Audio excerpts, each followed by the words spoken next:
こんにちは、ハリケーンフットボールです。今回は、サッカー日本代表に関する動画です。とうとう明朝に、日本のワールドカップが始まります。今回の動画では、そのオランダ戦をプレビューしている動画です。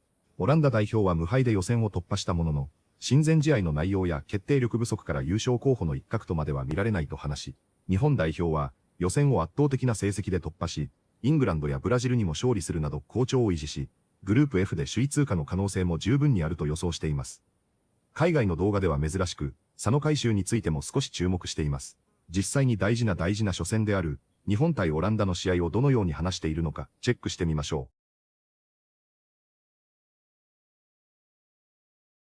う。Netherlands kick off their latest quest to finally get the World Cup crown under their belt against Japan. World Cup Group F on Sunday night in Dallas. Ben, will come to you first on this. Netherlands, surely the greatest nation. Portugal fans might argue, but surely the greatest footballing nation never to get their hands on this trophy. Any chance this could be their year?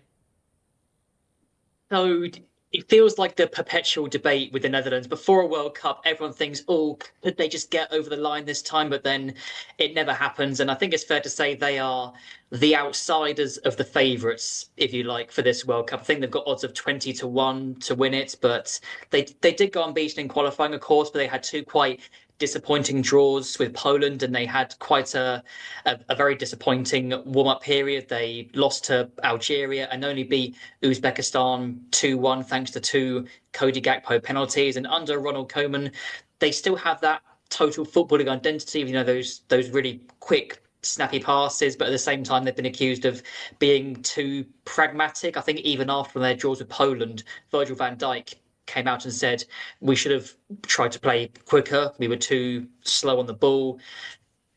Koeman wants to attack. He recognises that he's got this perception of being too pragmatic a coach for a country like the Netherlands, but he said that he wants to attack. But the evidence that we've seen so far in the friendlies and against a revered nation such as Poland, even though they're not at the World Cup, it is difficult to see them getting over the line, in all honesty.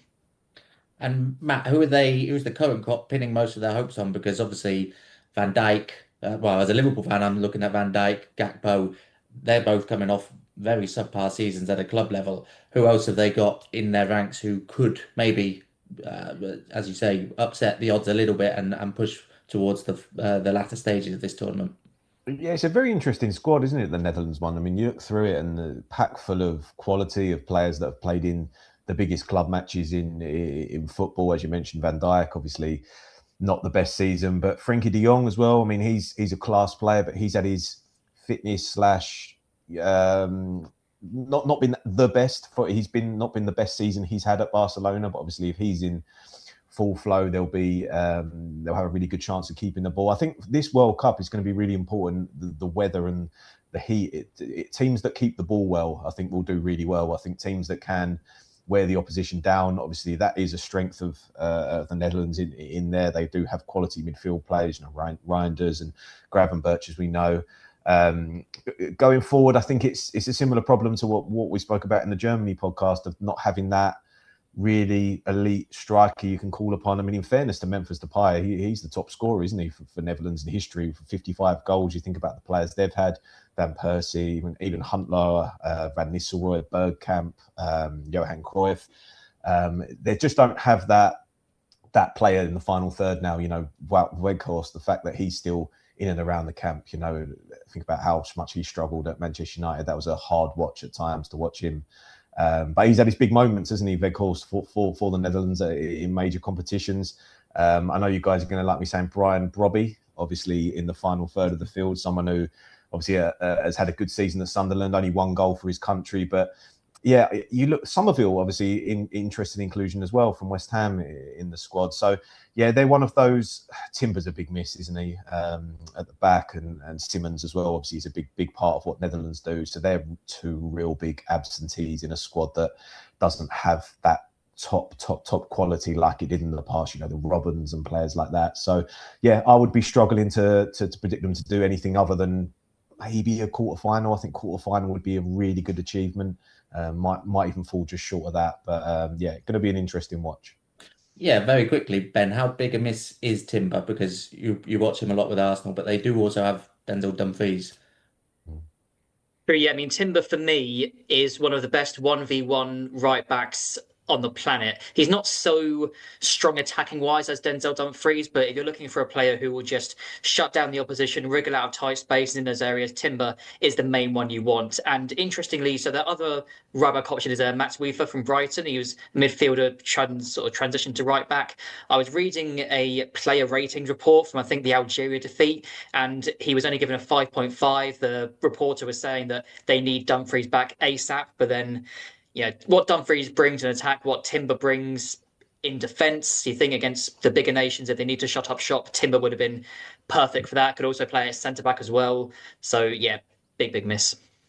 And Oliver, looking at Japan, I think a lot of people will be really looking forward to seeing Japan at this World Cup after what they did in 2022, beating Spain and Germany, topping that group with both of those countries. They've beaten England among the warm-up games. Could they be one of the stories of the World Cup as they were in Qatar? Yeah, I think we've spoken before about some of the possible dark horses, and I think Japan are one of those nations who fall into that category. And for me, they have a decent chance of topping Group F ahead of the Netherlands, especially if they can win this opening game on Sunday. Japan were actually the first nation to qualify for the 2026 World Cup. They won 13 and drew 2 of their 16 games across 2 separate group stage campaigns, finishing top in both. And since then, they've raised eyebrows with their performances in friendlies. They've won 10 and drawn 2 of the last 12 games over the last 12 months. Since October, they've won 6 games out of 6. As you mentioned, they beat England at Wembley in March. Prior to that, they beat Brazil 3-2. So some real statement results along the way. They've risen up to 18th now in the world rankings. And yeah, for me, this is a really fearless, high energy, talented Japanese squad. One of the best they've probably ever had.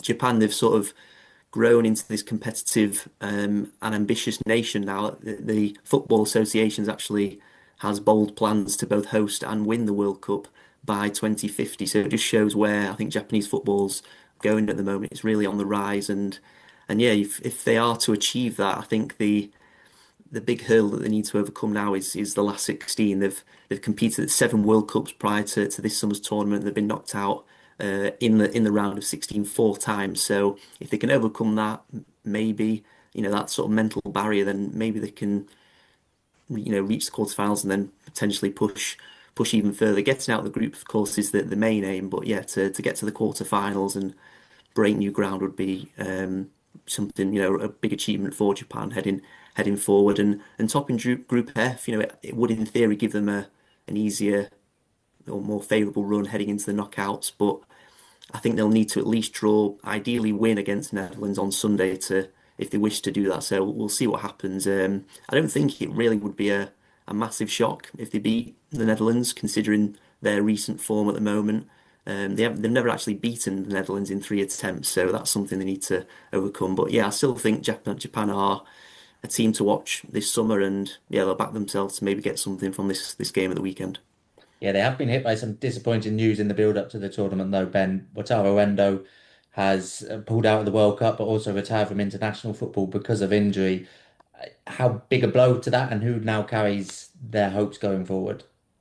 Yeah, it's a huge blow for the country, huge blow for the player. He's not the only injury blow. Of course, there was Karu Matoma a couple of months ago. He pulled out with a hamstring injury too. But in fairness to, I mean, I love watching Matoma play. He always makes something happen for Brighton, but he was actually outshone in World Cup qualifying by 3 of his fellow attackers.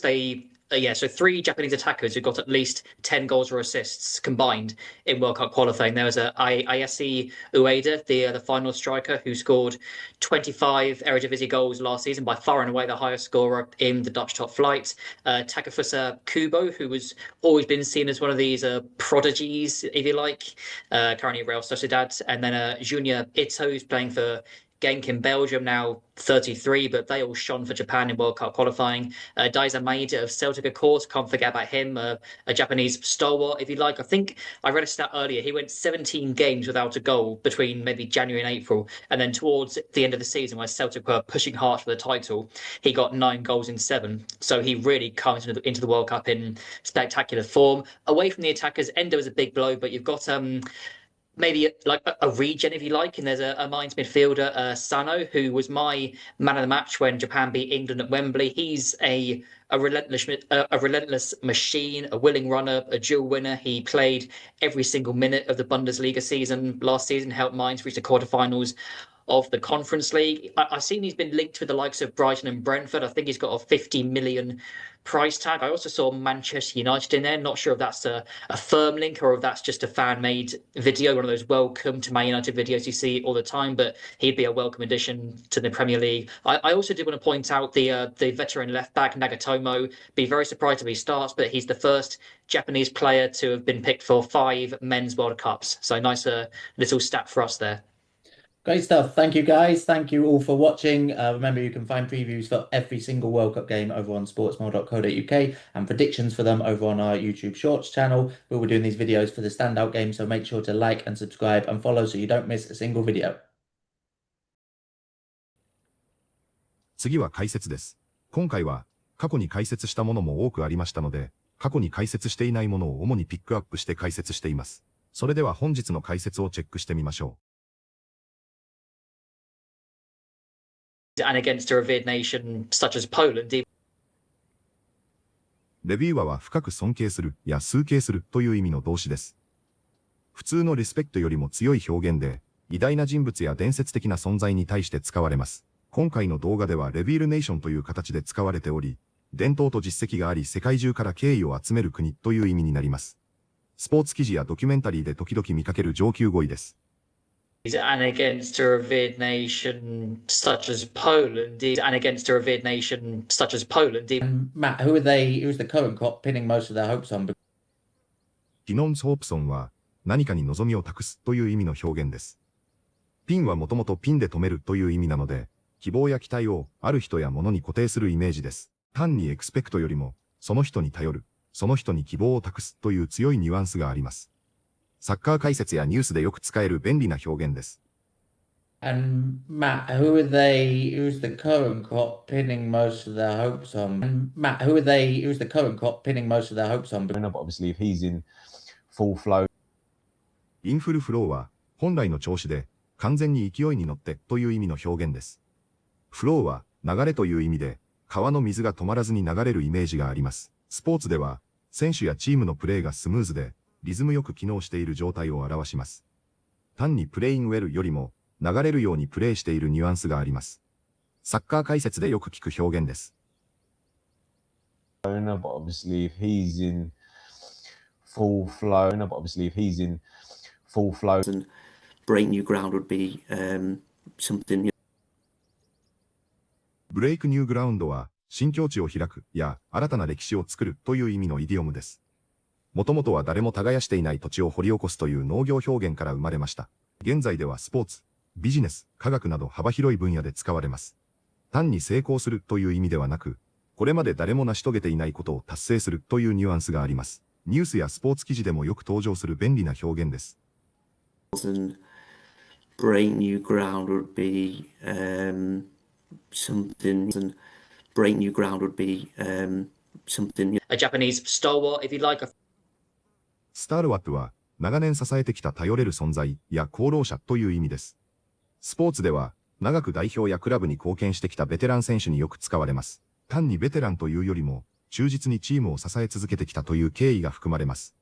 クラブの主力、代表の功労者、守備の柱などを表すときに便利な単語です。英語記事ではアクラブスタールワットやアデフェンシブスタールワットのようによく使われます。A Japanese stalwart, if you like. A Japanese stalwart, if you like. But you've got maybe like a regen, if you like. Regen は Regeneration の略で、再生された選手や後継者のような選手という意味のサッカーゲーム由来のスラングです。特にフットボールマネージャーや FIFA などで、引退した選手の代わりに似た特徴を持つ若手が登場することを Regen と呼びます。正式なニュース英語というより、サッカー好きやゲーム好きが使うカジュアルな表現です。日本語では、再来や後継者的存在と訳すと自然です。But you've got maybe like a regen, if you like. But you've got maybe like a regen, if you like. いかがでしたか？日本の調子とは裏腹に、やはりオランダの調子は良いと言えるものではなく、大会前の期待は少し落ちているようにも感じます。それでも、直前の親善試合でもチャンスは作り、タレントももちろん豪華であり、単純に決めきるところだけさえあれば、依然として強いチームであることは間違いないでしょう。どこかのプレビュー動画で見ましたが、ドニエル・マレンがシュートを外すシーンが多かったものの、そこにいることが大事であり、実際にそのシュートが打てるポジションに入ることができている点で、悪くないということでしたが、まさにその決めきるだけの状態なのかもしれないと、個人的には怖さを感じています。それでも実際には、この試合の予想は、かなり五分五分のように感じますので、お互いに引き分けでも良いというような戦い方になりそうな気もしますが、すでに韓国やアメリカがエキサイティングな試合をしているのもあり、そういう展開を期待したい気もしますし、3対0というような、大勝するような日本を想像しながら楽しみたいと思います。本日もご視聴いただきありがとうございました。またすぐにお会いしましょう。